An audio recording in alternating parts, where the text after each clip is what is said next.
ETF index mutual funds నేర్చుకుని stock మార్కెట్లో రాణించాలనుకుంటున్నారా? వెంటనే ఈ నెంబర్కి కాల్ చేయండి. నమస్తే రమగారు. నమస్తే జీ. రమగారు, మనము దేవాలయాల యొక్క విశిష్టత మాట్లాడుకుంటూ ఉంటాం కదండి.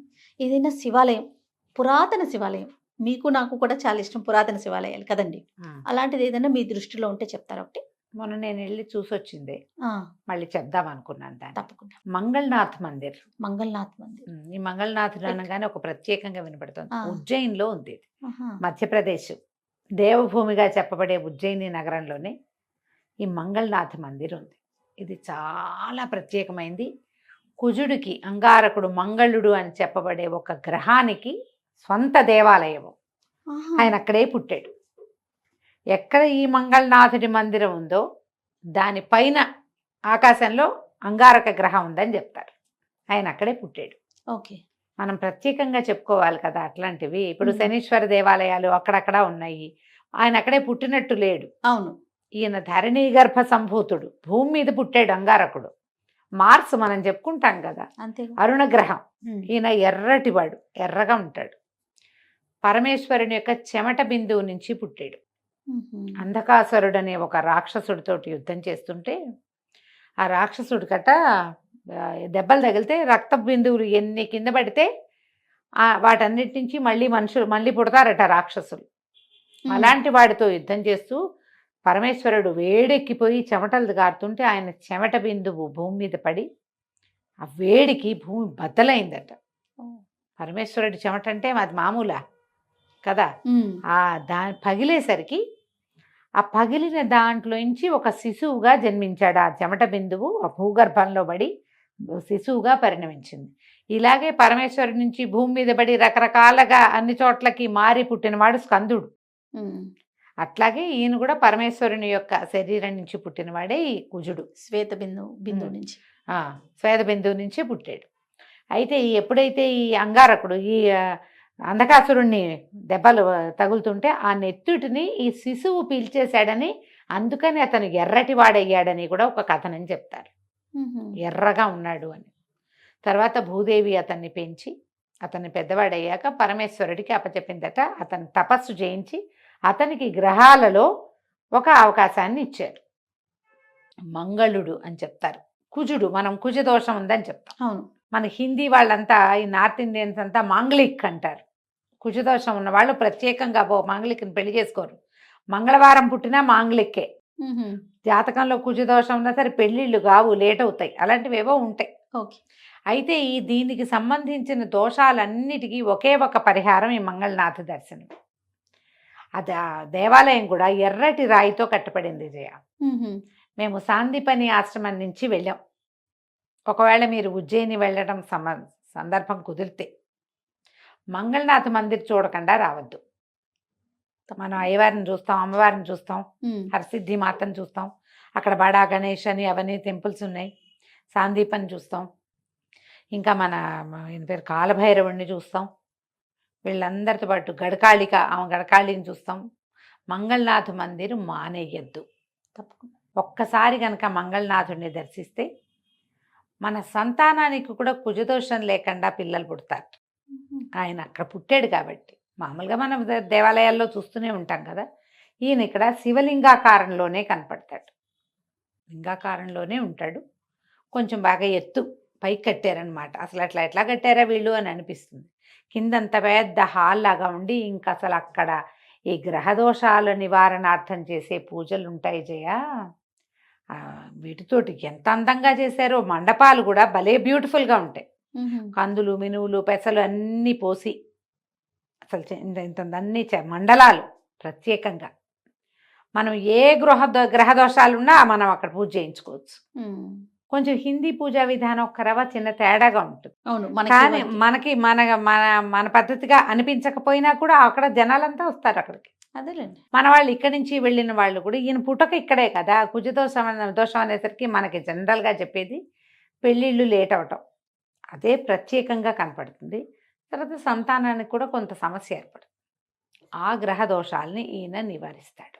ఓకే. పెద్ద శివాలయం లాగా కనపడుతుంది, పెద్ద కోటలాగా కనపడుతుంది జయ బయట నుంచి. అది మా మంగళ ఆలయమే ఉమ్. కోట, ఒక ఎర్రటి రాయి, ఓకే. మెట్లెక్కి పైకి వెళ్ళాలి. పైభాగంలో ఉన్నాడు స్వామి, ఉహుం. శివలింగ రూపంలోనే కనిపిస్తాడు. ఒక బంగారు రంగు మేక ఒకటి కనపడుతుంది, బొమ్మ, ఒక విగ్రహం చేయించి పెట్టారు. ఎందుకు మరి మేకను పెట్టారు? ఆయన వాహనమేమోనని అనుకున్నాను నేను. అంగారకుడి వాహనం మేక. ఓకే. ఒక అందువల్ల బంగారు రంగు మేక విగ్రహం ఒకటి కనపడుతుంది. ప్రతి వాళ్ళు ఆ మేక దగ్గర ఫోటోలు తీసుకోవటమే. ఓకే. విశేషంగా ఉంది. మీకు అవకాశం ఉంటే కనుక ఇది దర్శనం చేయండి. ఈ మంగళనాథుడిని దర్శిస్తే మనకి ఇంకా ఏమేమి అవుతాయి? భూ సంబంధమైన వ్యవహారాల్లో మనకి ఇబ్బందులు ఏర్పడుతుంటాయి. ఒక్కొక్కసారి అవును. కొట్లాట్లు అవుతాయి. చిన్న చిన్న జాగాలు, దానికి 2, 3 వారసులు, అలాంటి సమస్యలు ఇక్కడ పరిష్కారం తీరుతాయి. అవుతాయి. అవి ఇక్కడ తీరుతాయి. తర్వాత మన స్థలాలు ఏదైనా కోర్టు కేసుల్లో ఇరుక్కుపోతాయి. మనం ఏదో అని కొనుక్కుంటాం, ఉమ్. తీరా అది ఎవరిదో అని తేలుతుంది. మనకు అమ్మినవాడు ఆయన కాదు, ఎవడో అమ్ముతాడు, మూడోవాడు. అలాంటి సమస్యలను కూడా తీరుస్తాడు ఈయన. పెళ్ళికి ఆటంకాలు, వివాహం అయిన తర్వాత భార్యాభర్తలు పెళ్లి లేని వెంటనే విడిపోయే గోలలు కదా, అవును. అలాంటి సమస్యలను తీరుస్తాడు. బేసిక్ వివాహ సంబంధమైన అన్ని సమస్యలకి పరిష్కారం. కుజుడే పరిష్కారాన్ని ఇస్తాడు. పైగా ఇక్కడికి వెళ్ళేసరికల్లా మనం ఎక్కడ దేవాలయంలో నిలబడతామో, మనం ఆ ప్రాంగణంలోకి వెళ్తామో, దాని ఉపరితలంలోనే అంతరిక్షంలో కుజుడు ఉంటాడు. ఉహుం. అతని రక్షణలోకి వెళ్ళినట్టు మనము అని చెప్పారు అక్కడ. ఉమ్. అది అక్కడ ఉందట, అంత ప్రత్యేకంగా కనిపిస్తుంది. ఈ ఉజ్జయిని నగరాన్ని, ఉజ్జయినిని కుజుడి తల్లిగా చెప్తారు. ఎందుకంటే ఈ నగర భూభాగంలోనే పుట్టాడు ఆయన. ఉమ్. తర్వాత ఎంతో తపస్సు చేసి గ్రహమండలంలో స్థానం సంపాదించుకున్నాడు. మంగళవారాలు చాలా విశేషంగా చేస్తారు ఇక్కడ. మంగళవారం పిచ్చ భయంకరమైన రష్ ఉంటుంది. ఉమ్. కానీ మనకి ఏదైనా దోషం ఉంటే ఆ సమయానికి వెళ్ళటం ఏమన్నా మంచిది, ఒకవేళ కుదిరితే కనుక. అదే. దీనికి సంబంధించింది మనం ఏం చేసుకోవచ్చు అంటే, ఈ కుజుడికి సంబంధించిన శ్లోకం చదువుకోవాలట. అక్కడ చెప్తున్నారు, ధరణి గర్భ సంభూతం అని ఒక ఆయన ఎవరో ఇంకోళ్ళకి చెప్తారన్నమాట. వాళ్ళ ప్రొనౌన్సియేషన్ తేడాగా ఉంటుంది. హిందీ ప్రొనౌన్సియేషన్ తమాషాలు ముక్కలుగా ఉంటుంది. అవును. కానీ ఆ శ్లోకాన్ని కనుక రెగ్యులర్గా చేసుకుంటే ఈ పెళ్ళిళ్ళు లేట్ అయ్యే వాళ్ళకి కుజుడి యొక్క అనుగ్రహం లభించి, ఉమ్. ఒకవేళ కుజదోషం లేదు కానీ మనకు పెళ్లి లేట్ అవుతుంది ఇంకేదో కారణంతో, ఆ. వాళ్ళు కూడా ఇది చదువుకోవచ్చు. ఓకే. ఈయన ఒకసారి దర్శనం చేస్తే పెళ్లి విషయంగా ఉన్నటువంటి సమస్యలన్నీ తీరిపోతాయి. ఓకే. దూరమే, మనం ఇక్కడ వెళ్ళటానికి పనిమాలా వెళ్ళలేము. ఉజ్జయిని వెళ్ళినప్పుడు చూడండి, మహాకాళ దర్శనం ఎప్పుడు చేస్తామో అప్పుడు మంగళనాథ్ దర్శనం కూడా చేస్తే సరిపోతుంది. ఉమ్. అక్కడి నుంచి మట్టి తెచ్చుకుని మన ఇళ్లలో కూడా ఉంచుకుంటారట. వాళ్ళు ఎవరో తీసుకుంటున్నారు. మేము వెళ్ళినప్పుడు ఉహుం. ఏం చేస్తారు ఏమిటని అడిగితే ఆటో ఆయన చెప్పాడు, ఈ ఇళ్ళ ప్రాబ్లమ్స్ వస్తాయి కొంతమందికి, ఓకే. ఇళ్ళకి సంబంధించి ఏదో కట్టేసుకుంటారు, ఆ ఇల్లు పడగొట్టేస్తారు. ఇప్పుడు హైడ్రా లేదా మనం చూస్తున్నాం కదా, అదేగా. అలాంటి ప్రాబ్లమ్స్ రాకుండా ఉంటాయని ఇక్కడి నుంచి మట్టి తీసుకెళ్తారు. ఆయన ఇక్కడ పుట్టాడు కాబట్టి ఉమ్. ప్రాబ్లమ్స్ రాకుండా ఉంటాయి, దిష్టి తగలకుండా ఉంటుంది, జనఘోష నివారింపబడుతుంది అని చెప్పాడనమాట. బాగానే ఉందిగా. మరి ఈ మంగళనాథుడికి జరిగే ఒక విశేషమైన సేవ ఒకటి చెప్పుకోవాలి జయ. ఆహా. అన్న పూజ చేస్తారు ఇక్కడ. అట్లనా? ఓకే. మామూలుగా మనం అభిషేకాలు చాలా రకాలు చేస్తాం. ఏం అవునండి. చేస్తారు, మామూలు నీళ్ళ అభిషేకం కాకుండా, మామూలు జలంతో కాకుండా పంచామృతాభిషేకం చేస్తారు, భస్మాభిషేకం విశేషం, పంచదారతోటి అభిషేకం చేస్తారు, అలాగే అన్నాభిషేకం చేస్తారు. ఇక్కడ అన్న పూజే చాలా విశేషంగా ఉంటుంది. ఓ. అయితే ఇంకోటి ఏం చేస్తారంటే, పెరుగన్నం కలిపి పెరుగన్నాన్ని శివలింగానికి పట్టిస్తారు. కుజగ్రహ శాంతికి చేస్తారట.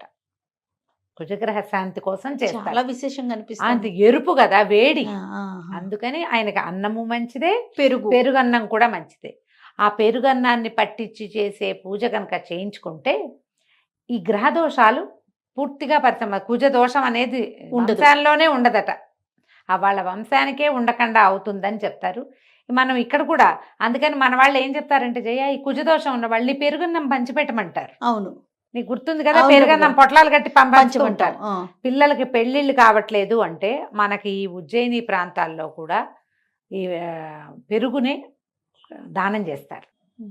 దది భాండం, కుండ, పెరుగు కుండ దానం చేస్తారు. దాన్ని దానం చేయమంటారు. కుజగ్రహానికి యొక్క అనుగ్రహం లభిస్తుంది. ఇక్కడైతే ప్రత్యేకంగా అన్న పూజ చాలా విశేషం.